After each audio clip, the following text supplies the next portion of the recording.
All right, guys, welcome back to the channel. It's Matty here, and it's Friday, so we're going to talk about the best decks to play for ranked battles going into the third week of the A4B ranked season. It's been a long time since we got any new cards, but there have been some developments. We'll cover all of that. We'll cover the best decks, and yeah, I'm excited because next week we should be getting some more information regarding, the teaser trailer for the B1 anniversary update. The Mega Pokemon has confirmed to be 3 different booster packs, and it's going to be around for, I think, about 6 weeks. So it's going to be basically like Genetic Apex, A1, V2, which is B1, I guess. I don't even know what I'm saying anymore. But anyway, I'm excited. We should get the information for that next week.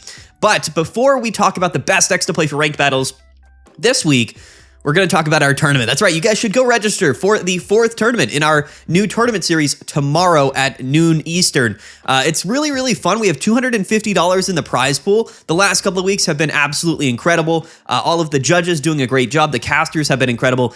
This week is a little bit unique because we actually have Greninja banned this weekend. So no Suicune Greninja, no Oricorio Greninja. It's just a really small change to the metagame, but should have drastic, effects on which decks see play and which decks see success. My number one pick to win this weekend is going to be Buzzwole. That might age poorly, but that's my pick is Buzzwole this weekend. So go ahead, go register. Link to register down in the description below, as well as in the comment section. And then also go check out the Discord if you have any questions or need any more information about how the tournament works or how to register. So anyway, there you go. Go play in the tournament. I cannot wait. Yeah. Okay. So let's talk about what's going on with the ranked metagame before we get into all of the deck lists. I think we have 7 decks and a wildcard deck this week, so I think that we're kind of really narrowing down the decks that you probably should be playing right now. Any deck that's not on the list this week, that doesn't mean that it's not a good deck. It's just not something maybe I would recommend currently right now.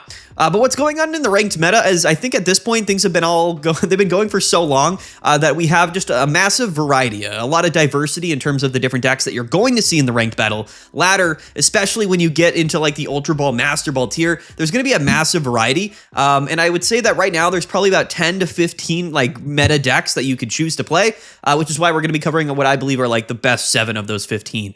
But yeah, lots of variety, still a lot of Suicune seeing play, but there's a ton of counter Suicune, and because there's so many different counter Suicune decks running around as well as Suicune, I think that it actually changes drastically which decks are worth playing. So let's just dive right into it. That's the intro. The first deck we're going to talk about today, which might be a surprise to some of you guys, is actually going to be Espeon Sylveon. Yeah, I think we've started to kind of come around full circle just a little bit. When you take a look at the metagame right now, that is not Suicune.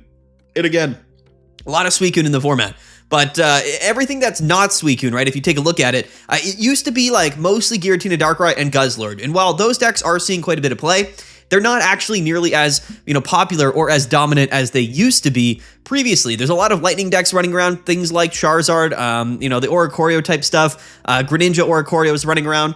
There's, the grass type decks, Buzzwole seeing a little bit of play, like the Turbo Dark Arceus decks with Snorlax. There's a large variety of other decks that people are playing that aren't Suicune or the Dark type decks. And I think that immediately it jumped out to me this week how much more well-positioned Sylveon and Espeon is. Now, again, we have some really tough matchups into some of those most popular decks. Things like Guzzlord, Giratina, Darkrai, and Suicune, those are matchups that are just not really that good for Espeon and Sylveon, which is why I haven't recommended this deck really at all for the last month and a half. I think that all of the most played decks, at least, for the last 3 or 4 weeks, were definitely not decks that you should be looking to play against if you're playing Sylveon and Espeon. But again, things are starting to come around full circle, and this deck has always been very consistent. It's always been a very quality deck. It's just struggled with some of the more common matchups, and ever since those common matchups are changing and the variety is expanding, I actually really like this deck. This is just one example of it: double Sylveon EX, double Espeon, and one of the non-EX Espeon. Now what's interesting here is that we're actually playing 3 copies of Eevee instead of 4, and we're playing 5 evolutions instead of like 6 or so.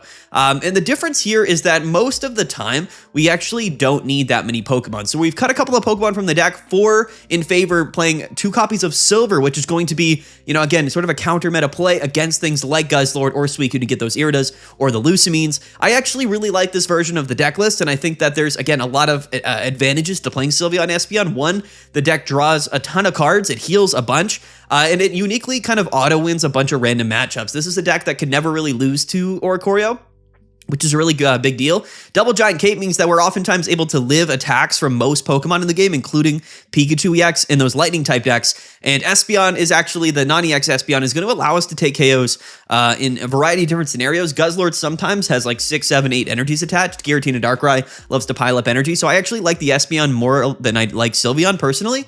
But it'll also do the job with EV bags in Espeon. Like you can keep that non-EX Espeon alive for a very long time. So here's just sort of a newer rendition of what some people have been playing for Espeon Sylveon. It's been doing well in tournaments, but I've actually seen it more and more in ranked battles. And I think that right now it's actually kind of a fine time to play this deck list. So that's one of the more new inclusions this week, is that Sylveon Espeon is actually not that bad.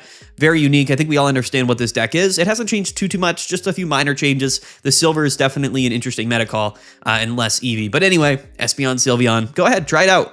Good luck. I hope you don't hit a bunch of Giratina Darkrai, I guess, or Guzzlord, right? Those are the things you probably want to dodge, but yeah, there you go. Next up is going to be the daycare deck. We made a video on this yesterday. Here's like an updated revised version where, in fact, we're actually just playing 2 Giovanni, 2 Red, and 2 Research, and 1 Giant Cape, 1 Repel. And I believe we cut the Pokemon Center Lady because we're only playing 1 Snorlax. Like the Pokemon Center Lady can be useful, but most of the time we're not even using Snorlax. So it kind of just makes sense to play a 2nd Red or a 2nd Giovanni. That's the update that we've made to the deck that we featured in yesterday's video. And then also just a deck that is really good for grinding ranked. We talked about it in detail yesterday, so I'm not going to reiterate myself too much right now. But just keep in mind, things like Giovanni, Tyrogue, and Darkrai all combined together, as well as the 1 copy of Repel, actually allows this deck to get around Oricorio pretty easily. Tyrogue does hit for weakness on Oricorio. That's 40, plus the Darkrai ping, because we're not attaching to Tyrogue for that turn. That's 60. With the 10 damage from Giovanni, you end up just hitting for 70, and you can one-hit Oricorio. It's kind of a funny strategy. The cool thing about Tyrogue is that even if we lead with it, and it's not something we really want to use, it has free retreat, and we're playing 5 other baby Pokemon in the deck, so it's pretty likely that even if we lead Tyrogue, we can just bench like a Pichu or a Mantike or a Magby and then just retreat into it and operate as normal. I like this deck. I really do. I think that its advantages for grinding on the ranked ladder are a little bit different than tournaments where, if you just play enough games, you're going to go on win streaks with this deck. It's very somewhat simple to play. And not only that, it's very unique because it doesn't play Pokeball, and that's why I like this deck, and I think it's kind of cool. I haven't been a massive believer in Snorlax for this deck, but I think it's worth running just purely because of how the math works for the deck, right? It's like, you could play 2 copies of Pokeball and you could cut the Snorlax and you could cut, like a Magby or whatever. But in general, like it's not even worth doing that. You just want to maximize your odds of starting with the Pokemon that you want to start with, as well as benching the Pokemon you want to bench. And basically just playing extra copies of baby Pokemon. And then, of course, we can only play 2 copies of Arceus and Darkrai. So the only other Pokemon that really fits here is Snorlax. So I actually think it makes a little bit of sense. It's a fun deck. It's nice to just sort of sit back and have a relaxing, just like grind on the ranked ladder and hope you get on some win streaks.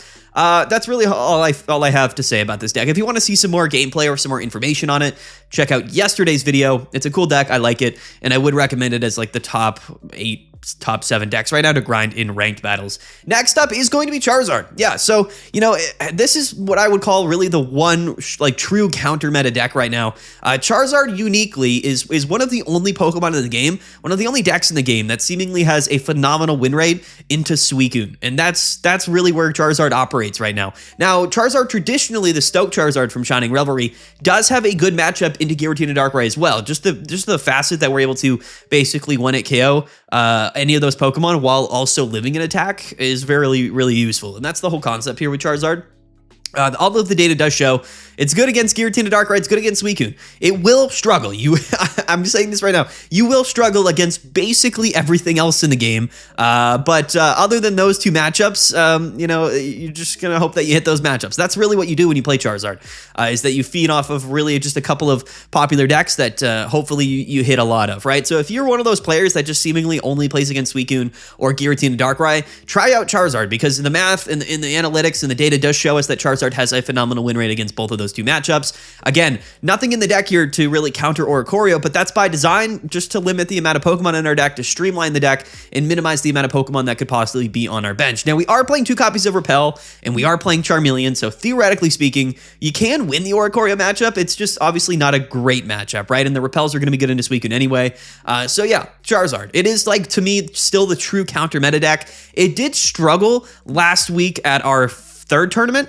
And the reason it struggled is because so many people played Oricorio Greninja, and people are still playing that in tournaments, but it's not something you see very often on the ranked ladder, which is why I still would recommend Charizard as a true counter meta option, given the most popular decks of the format right now. But, when I play Charizard, I end up playing Oricorios every game. So, If you have luck like me, Charizard might not be your best bet, but you gotta have to just take things with a grain of salt, right? I mean, like sometimes you might hit like 5 Oricorios in a row. Sometimes you might hit, 5 Suicune Greninjas in a row, right? So would you rather be prepared for one matchup or the other? It's hard to be prepared for both. However, there is one deck that tries to do that right now in the metagame, and we'll cover that here in just a little bit. Next up is going to be Suicune Greninja. Yeah, so I mean, we've been talking about it. It's still the strongest deck in the game. Now, I will say that over the last 2 weeks, the average win rate for Suicune and Greninja, both on the ranked ladder and in tournament play, has been drastically lowered. And I think the big reason for that is because there's a lot of other decks seeing play that are theoretically good into Suicune Greninja. Charizard being one of them. The Lightning decks, a little bit suspect, but they can win the matchup. Guzzlord is another one. Really, the main counter meta decks for Suicune Greninja specifically are Guzzlord and Charizard, just because they have high HP Pokemon and they don't require a lot of bench Pokemon. And that's really the secret to Suicune, is just being able to KO, take hits, and not have a bunch of Pokemon on your bench.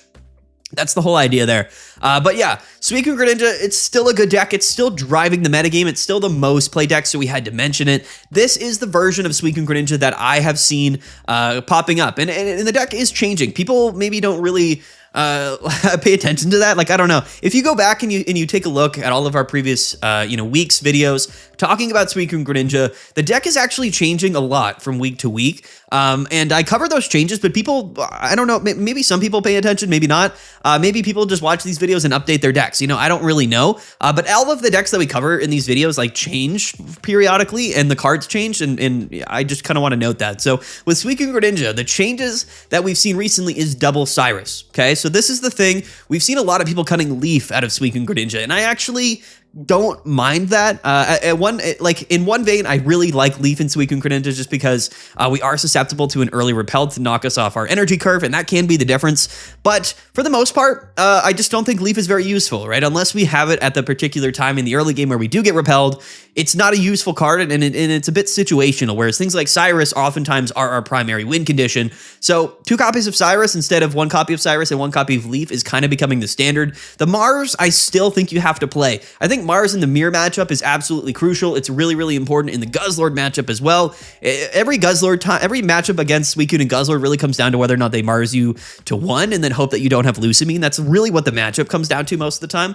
And in the mirror matchup, it can be absolutely phenomenal if you're behind. So I think Mars is needed, and then the 1 copy of Repel, and then 1 Giant Cape. We've seen some people play double Cape, double Cyrus, and no Repel, but I do think Repel is such a strong card, both in the mirror matchup, but against just a variety of different things, I would play Repel above anything else. We're uniquely in a format right now where evolution Pokemon just don't really see that much play. Like, it's all Suicune, it's all Giratina, it's all Darkrai, it's all Arceus, it's all baby Pokemon. Repel's really, really good, and I think it's honestly potentially like the best card in the game right now. But anyway, this is for ranked battles. Greninja is banned this weekend at our tournament. We'll see how that goes, but for ranked battles, Greninja is still broken. Suicune's still broken. Again, it's not something that I would choose to play right now just because of how many people are counterplaying this deck, but theoretically, it is still the best deck, so we had to mention it, right?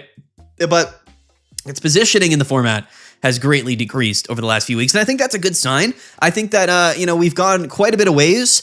If you really take a look at the meta share for this archetype specifically, it has also fallen off. It's gone from about 30% back down to 20%, and it might dip below 20%.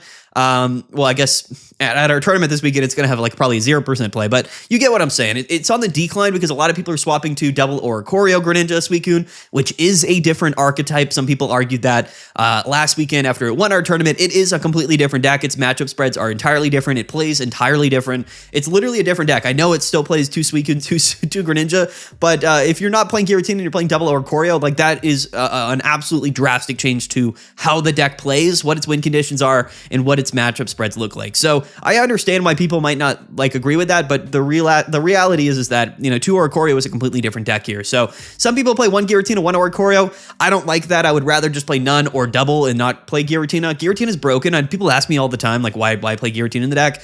If you go first with Suicune and you bench that Giratina, like trust me, like you're gonna win a lot more games. Going first, Suicune isn't that good, but the Giratina makes it very good if in fact we do get it down on our first turn. So that's why you play Giratina effectively. Most of the time it's not that useful, but yeah, it definitely helps going first. So anyway, that's the updated Suicune deck. Not something I would choose to play right now personally, but if you're a Suicune enjoyer, it's still pretty good. So we have to recommend it, especially if you're like in Great Ball, Ultra Ball. Like this is still gonna help you get to Master Ball for sure. Next up, let's talk about Flareon. This is an updated Flareon deck from the last couple of tournaments.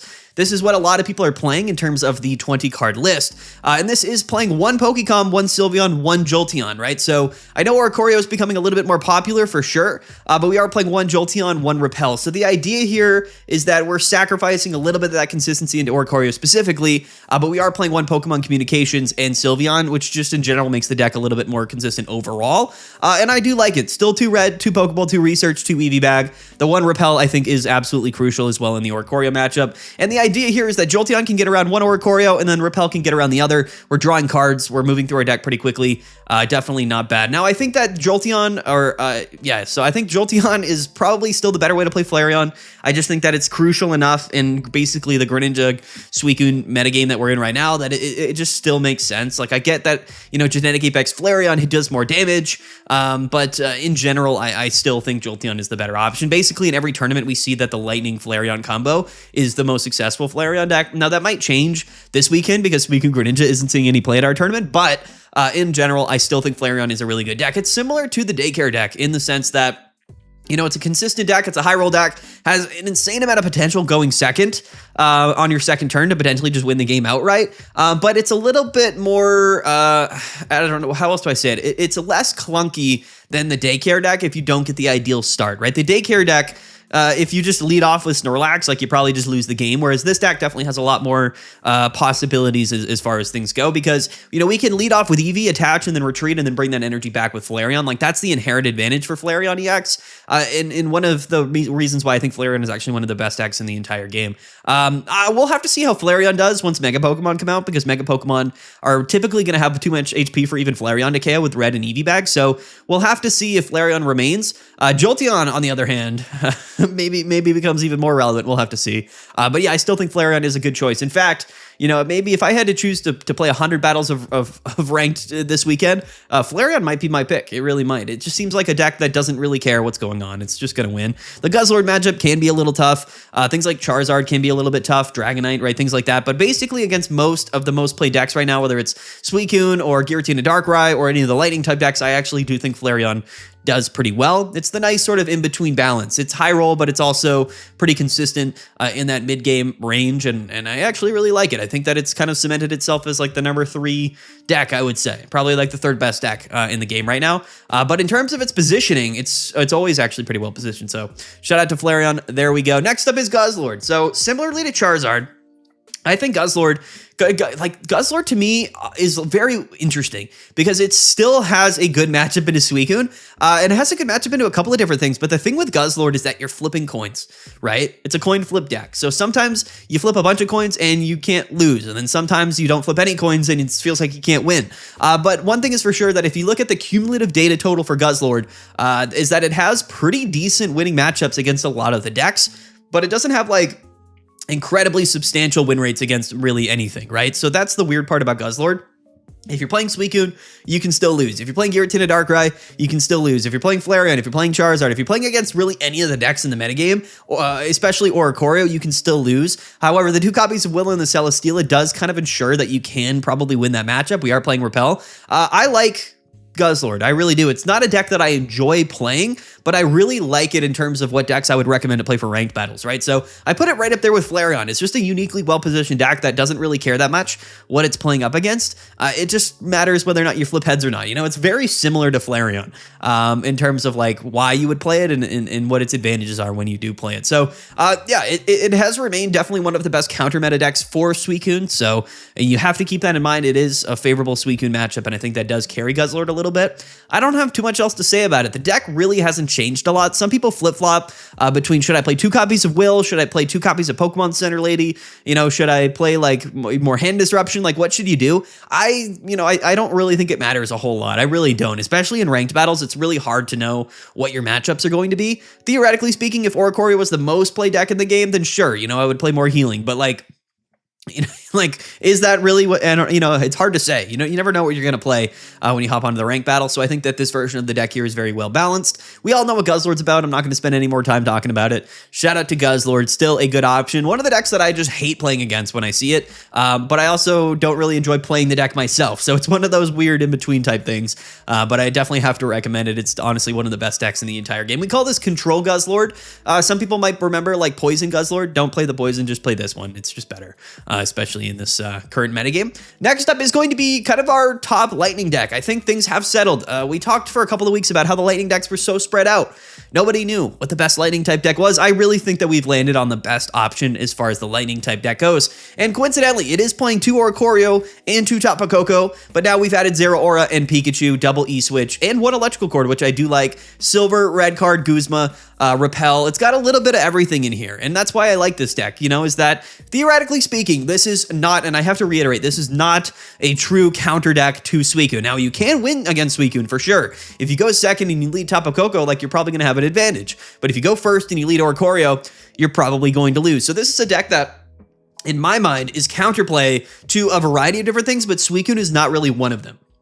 And when I say that it's not counter Suicune, I mean, like, it doesn't have like a substantially high winning matchup against into Suicune, right? I would say it's basically like 50-50. Now, against Giratina Darkrai, that's a different story, right? The combo of Oricorio and Pikachu and Zeraora actually ends up being really good into Giratina Darkrai. Specifically, this is a deck that is going to do well into things like Charizard or Dragonite, which don't have any, well, I guess Dragonite does play the non-EX version. So maybe not Dragonite or Decidueye, because they also play the non-EX versions of their evolution Pokemon, but Charizard specifically, yeah, not something that I would really recommend. Theoretically, Charizard could also play the non-EX Charizard, but that card is just really bad, and I think it's got like a 4 energy attack cost, so not something you really would want even against Oricorio. But yeah, this is a deck that beats Charizard. It can beat Guzzlord pretty easily as well. The Oricorios can do the job there. It's not as good of a matchup, but theoretically speaking, it has a little bit higher of a chance, and against Giratina Darkrai. And I think that this deck and the popularity of these Oricorio Tapu Koko Lightning decks with Pikachu, especially, Pikachu is really important here because it is sort of like the primary win condition against Giratina Darkrai, and sometimes against Suicune as well.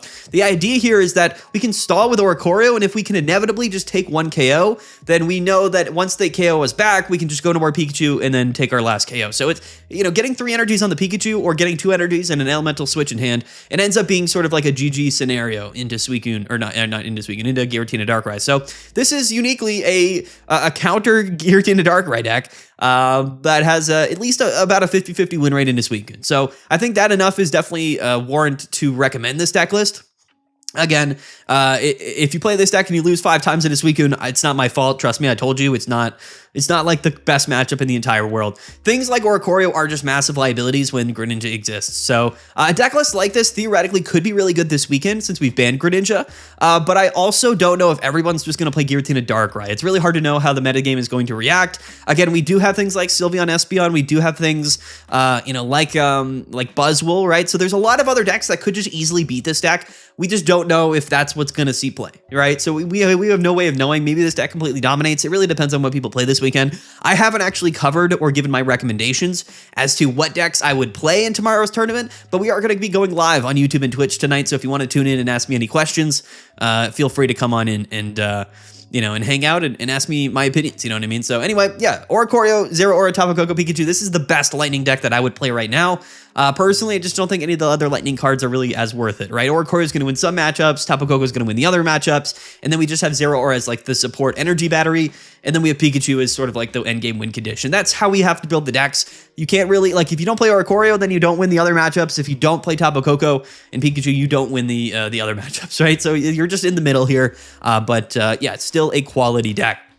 All right, last up, we're going to talk about the weekly wildcard this week. And you might have noticed that one deck was missing. Well, a couple of decks were probably missing. We didn't talk about Giratina Darkrai. I wouldn't play Giratina Darkrai. But the wildcard for this week is a classic. It is an oldie, but I think it is a goodie right now in the format. And that is actually going to be Meowscarada and Decidueye. You guys remember this from like 3 or 4 seasons ago? I think it's actually pretty good right now. Yeah, I think that somebody just remembered this deck, brought it to a couple recent tournaments, and it's been doing well. Meowscarada can deal with Oricorios pretty easily. It also is going to be good into Giratina Darkrai.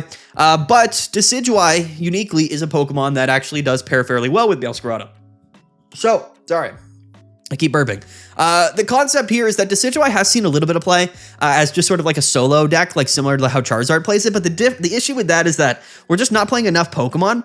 And into Suicune, Greninja, or really into a lot of matchups, especially like some of the Turbo decks or Flareon, like we struggle a lot. So the idea here is that we're just bringing back the combo of Meowscarada and Decidueye, similarly to that Lightning deck, to do a little bit of both. And I think that even though Charizard is seeing a little bit of play, Flareon is seeing a little bit of play, I actually think a grass deck like this is pretty good into almost everything besides the fire decks. And I think that's pretty cool. So definitely something that I would recommend right now. Again, this is an old deck. This is from, back in the day. I think when Decidueye was released, people just played Meowscarada with it. Neither Meowscarada hasn't really seen any play for the last couple of formats, but I do think that it actually is fairly good right now. We don't see a lot of Silvally right now, which is pretty good. We don't see a lot of Magnezone right now, which is definitely pretty good. So Meowscarada can hold its own against most of the metagame. Decidueye is one of the cards that traditionally has been paired with it. We can still play double Erica, double Eevee bag, 1 Mars, and then 2 Research and 1 Red. So, a very balanced deck here, but not something that is necessarily new, but has been out of the meta for some time now. And I saw it do well recently at some tournaments, and I thought, you know what? I think this would actually be a pretty decent play for ranked right now. It can be a little bit slow, so you got to keep in mind, this isn't like a super fast-paced deck, but theoretically speaking, we're playing 3 basics and then 3 stage 2 Pokemon with 2 rare candy, so it's fairly likely that we do get at least one of those Pokemon up on our second or third turn, and that's kind of the hope here, right? So it's really no different than just playing Decidueye without Meowscarada, but in fact, I think Meowscarada, just makes it a little bit better in a variety of different ways, but also maybe a little bit worse in some ways. So anyway, it's kind of an old deck, but I wanted to bring it back. I think it actually is pretty well positioned right now, and this is going to be our wild card for the week. Try it out. Let me know how it goes for you guys. Don't forget to register for the tournament tomorrow. We have almost 300 people already signed up. All of the information is in the Discord server, and then link to register is down below. So definitely go check it out, guys. Don't forget to like and subscribe. Peace out. Have a good one. We'll see you guys later. We'll talk again on Monday. I will be going live probably tonight on YouTube and on Twitch, so tune into that. I got nothing else to say. Hopefully, and I mean this, like hopefully next week we get some news about B1 and some of the new cards, because I would love some new cards. I've been waiting for it for like 2 months now. I just need new cards. I need the new decks, new metagame, new strategies, new things to talk about. So next week we should be getting some of that info. Anyway, let's get out of here, guys. Peace out. Have a good one. We'll see you guys later. And yeah, bye.